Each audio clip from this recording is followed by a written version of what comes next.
上善若水，水利万物而不争。L'homme d'une vertu supérieure est comme l'eau. L'eau excelle à faire du bien aux êtres et ne lutte point. Voici une phrase très connue des Chinois, issue de l'ouvrage Tao Te Ching, le livre de la voie et de la vertu, écrit par Lao Tzu, le fondateur du taoïsme, vivant au 6e et 5e siècle avant Jésus-Christ. Il habite les lieux que déteste la foule. C'est pourquoi le sage approche du Tao. Il se plaît dans la situation la plus humble. Son cœur aime à être profond comme un abîme. Poursuit Lao Tzu.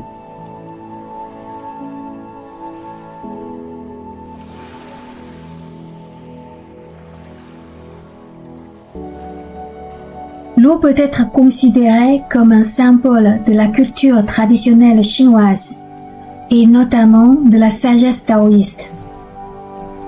En plus de ses grandes vertus, l'eau coule constamment, restant toujours vivante, fluide et évolutive, même face aux obstacles. D'ailleurs, elle combine parfaitement la douceur et la force. Elle se présente le plus souvent sous une apparence douce et souple, mais elle peut également devenir très tranchante. Comme le décrit un proverbe chinois, 水滴石穿, l'écoulement lent mais régulier de gouttes d'eau peut percer une pierre. Cela rejoint l'esprit taoïste, vaincre la fermeté par la douceur. Enfin, l'eau est très flexible. Elle peut facilement s'adapter à tout type d'objet. Lors d'une interview télévisée en 1971, Bruce Lee, acteur de cinéma et maître en arts martiaux chinois, nous a parlé de la puissance symbolique de l'eau dans sa philosophie. Be water, my friend. This is what it is, okay? I said, empty your mind. Be formless, shapeless, like water.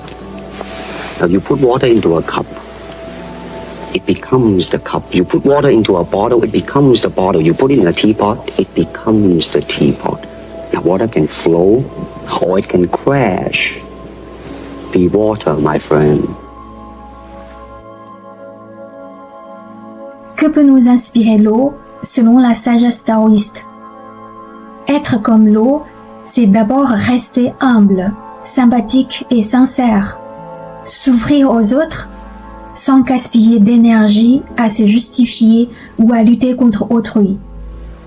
Ensuite, c'est savoir évoluer et continuer d'avancer dans la vie. C'est aussi savoir garder la douceur et le calme dans sa force.